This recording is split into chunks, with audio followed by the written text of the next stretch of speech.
guys, welcome back to my Oral Health Diaries. I am Dr. Kendi. For those who are new here, it's been forever since we did an episode, but we are back like we never left. So this also it kind of means a lot because I decided to throw out this episode on World Oral Health Day. I hope all of you are aware that we are celebrating World Oral Health Day today, and the theme is Be Proud of Your Mouth. If you haven't checked out the Kenya Dental Association's page, please do so on Instagram, and also follow us on Instagram at My Oral Health Diaries. Anyways, on what we are going to discuss today. So, it being World Oral Health Day, I decided to go through the top 10 most frequently asked questions on oral health. So I got these questions from WebMD, which seems to be the place like people run to kind of ask these questions. So I'm going to go through them and give my opinion. Disclaimer: everything I talk about on this video is my opinion, professionally based and also experience based. So feel free to comment if you don't agree or if you have a different opinion. We learn together. So question number 1.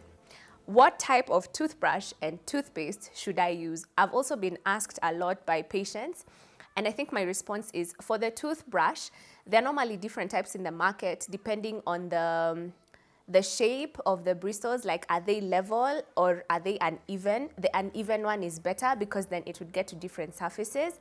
And then in terms of feel, or is it like texture, it could be hard, medium, or soft. The soft ones are better because then they don't injure your gingiva or your gum, and they also don't cause a lot of enamel abrasion. Enamel abrasion is when the toothbrush comes and rubs against the surfaces of the teeth continuously and consistently, and then you lose the enamel a lot. So I would recommend a soft bristle toothbrush that has uneven margins. Then also, of course, your dentist would advice based on the way your teeth are arranged and everything. We've been discussing this, but yes. And then your toothbrush should be changed after every 3 months. So kila 3 months, you throw out your old one and you pick a new one. When the bristles start to fray, when they start looking a bit curved, you also need to change it, because that means that you're using more pressure to brush, when ideally you should be using gentle pressure, brushing for 2 minutes in a circular motion and twice a day. Circular motion, not like scrubbing. For children, you can scrub, but for adults, try to go a bit circular. You can also choose to use a manual or an electric toothbrush, which we've discussed. But most important thing, assess the bristles. In terms of toothpaste, this is a bit of like a muddy area because toothpastes are formulated differently in different parts of the world, depending on the fluoride composition in the water, in the food. So in Kenya, we have a very high fluoride content, but we need to acknowledge that topical fluoride is different from systemic fluoride, which we've discussed, I think, in one of our previous videos. So I would normally recommend that a patient buys fluoridated toothpaste, and then you pick a paste that you like, different flavoring agents. So pick a toothpaste that you like, and then a dentist will prescribe some certain toothpaste with different active ingredients depending on your need. So hakuna ati toothpaste we would say this is the toothpaste we recommend for everybody to use. Different needs, different products for different patients. So yes, but I would definitely recommend fluoridated toothpaste to protect you against cavities. Your issue of fluoride, I think we will discuss extensively in another video. Question number 2, do I really need to floss? We have done an episode on flossing on this channel. Maybe if you can go back, you can see the different types of floss and why we need to floss.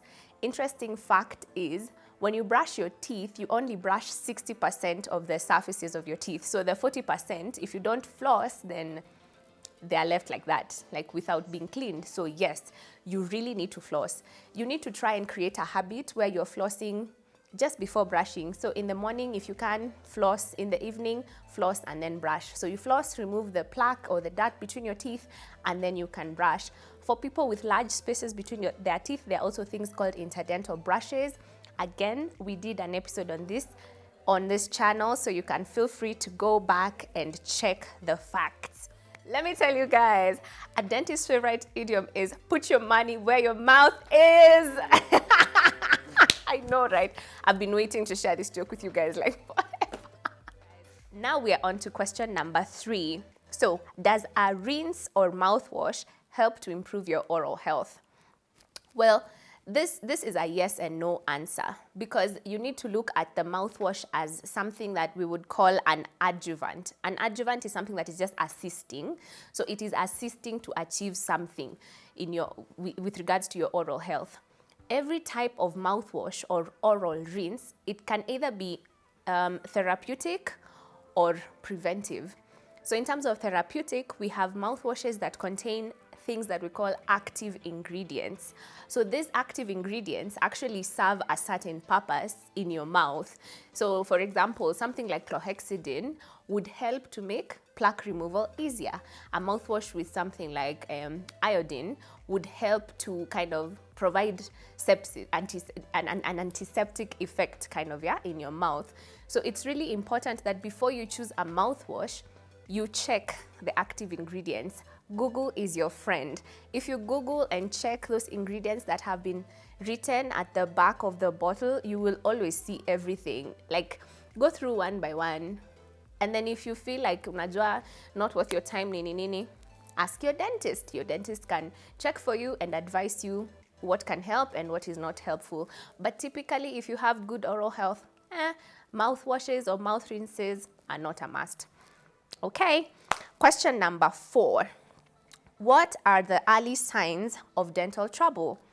I think in our first episode, we made a clear definition of what oral health is, and we said it is the ability to speak, to smile, to smell, to taste, to touch, and to convey a wide range of facial expression without discomfort, without pain, and confidently.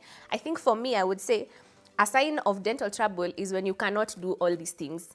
If you are not comfortable to smile or, to express, as maybe an emotion that you want to express, if you can't eat ice cream, if you're having pain, that's a sign of dental trouble, really. So, kama huwezi fanya hizi vitu zote, definitely a sign. There's an episode we did about signs of, early signs of gingival disease. I think that would also help you guys. If you don't mind, you can go back and have a look at it. Time for a joke.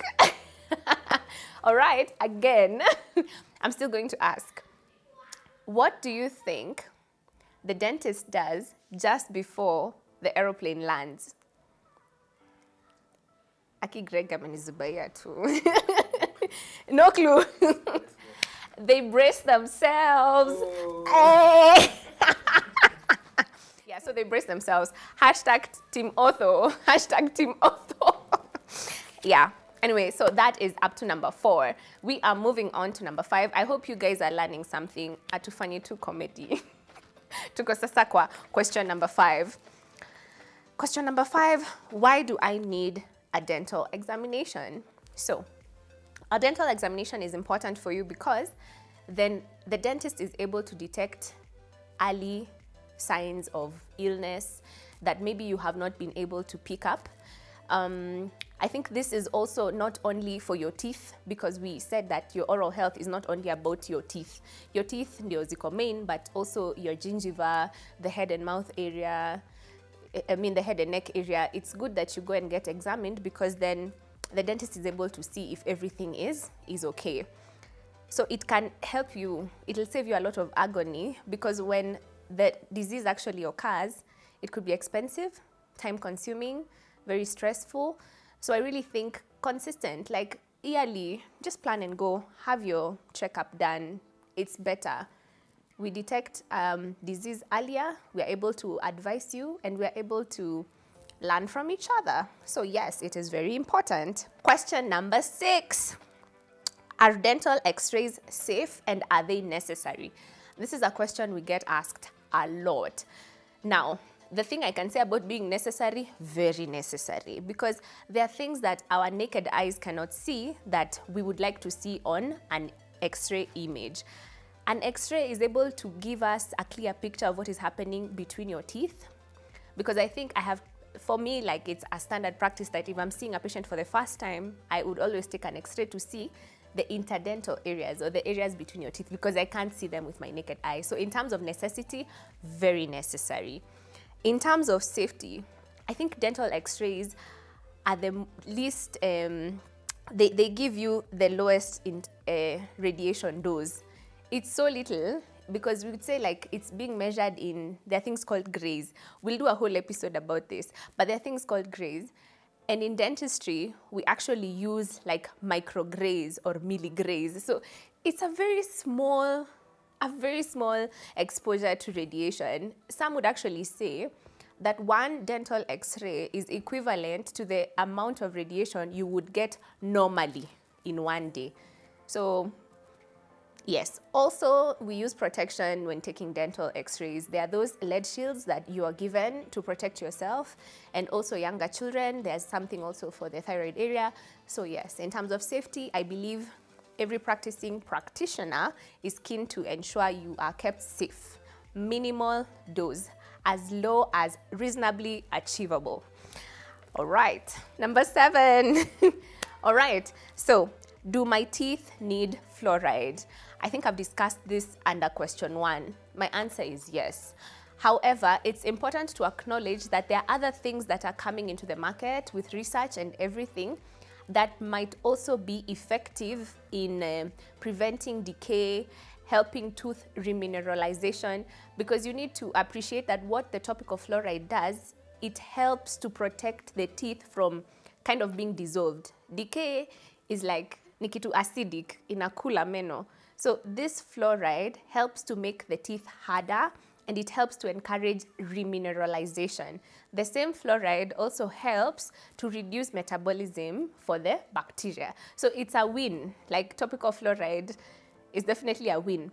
But we've seen things coming into the market like hydroxyapatite based the active ingredient is hydroxyapatite, which is in toothpaste, which is also a good thing because that is what is contained in your enamel.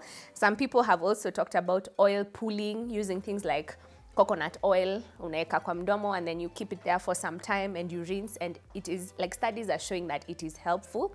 However, what I can say for a fact is that research about fluoride has been done and there is conclusive reports already. So we can use that. There is nothing harmful about fluoride as in brush, especially when you're an adult. There's no toxic dose unless you intentionally just want to eat all the toothpaste in your house. I don't think. Yeah, so that's that. Yes, I recommend fluoridated toothpaste. Another question patients ask, now we're on question number 8. How do fillings work? Now, when you come to the dentist and diagnosis is done and you have a tooth issue, you have a cavity. Now, that cavity is an area of the tooth that has been affected by disease. So in the human body, we normally say that the human body abhors a vacuum. So whenever we remove this diseased part of the tooth, we have to replace it with something else. Also for you to function. So that your meno isikwe sasa, iko tu hapo, like haina piece. So fillings work by replacing the tooth structure that has been lost. It's important that a filling is placed when you have decay to encourage the tooth to heal, of course, and to prevent the progression. So you need to appreciate that, yes, fillings do work. Remove the diseased part. A filling is just a replacement of whatever part that has been removed. We should probably discuss more about fillings. It's quite a wide topic. We are almost done now. I'm on question. Oh, I haven't told you guys a joke. So, why is it important to seek second opinion from a different dentist? By the way, ni joke. No, but pia ni poa kufanya. Why is it important to seek second opinion from a different dentist? Drum roll! Because they have different philosophies. I don't know you get it. Me, wana mazeo joke iko deep. Iko deep. Wase wenye mmeget tupatane kwa comment section. Different philosophies. All right. I'm going to proceed to the last 2 questions. Okay, guys, now we are on question number 9. What do sealants do? So most patients would come maybe to the clinic, especially when you're younger, and a dentist would evaluate your molars mostly on the chewing surfaces with something called a probe. Inaingia huko ndani just to see if there are areas that are encouraging plaque retention. So these areas are the areas that we want to seal off, ama kuziba. It's like when you have a crack in the hole, It's like when you have a crack in the wall and then you kind of want to patch it up. So it's the same thing. We seal these fissures so that there's no plaque that is getting in there. Remember, plaque causes decay when it stays there. So we cover them up. We clean them and we cover them so that there's no chance for plaque getting in there. We also cover them because the toothbrush ideally cannot reach these areas because most of the time it's like a V. It's V-shaped. So the brush cannot reach the deepest area. So yes, sealants do work. They are very, very efficient and it's not painful to place them. They're just, your tooth is just cleaned and then you have sealants placed, mostly for the younger children. Last question, what's the best way to whiten my teeth? Now, we need to appreciate the difference between cleaning and whitening. Cleaning is a different procedure where we remove the extrinsic stains and the plaque and the calculus. It makes your teeth, I say it looks bright, they look brighter but not whiter. Now, whitening is a whole different process. The same way you can like bleach your clothes is the same way like teeth can be exposed to a certain agent that can make the teeth whiter. This question, I would say, your dentist will advise because different stains and different discolorations are dealt with differently. So it's good that a dentist assesses properly, makes a diagnosis, and advises you on which whitening method to use. However, if you would like to, you can use the natural things like charcoal and anything that won't cause you harm. It's okay, we can try to use that.